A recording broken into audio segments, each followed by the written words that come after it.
So in today's quick tip, I'm going to show you how you can get the completed tasks to show up on your today view.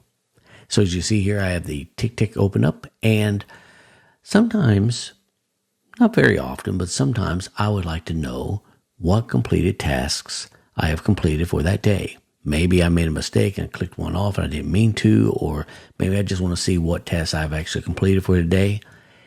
If I need to do that, as you well know, whenever you check one off, it goes away, right? Like for instance, if I check this off and I didn't really mean to, I can just go right here to the three dots, go to show completed, and then uncheck it. And now it's back in that box.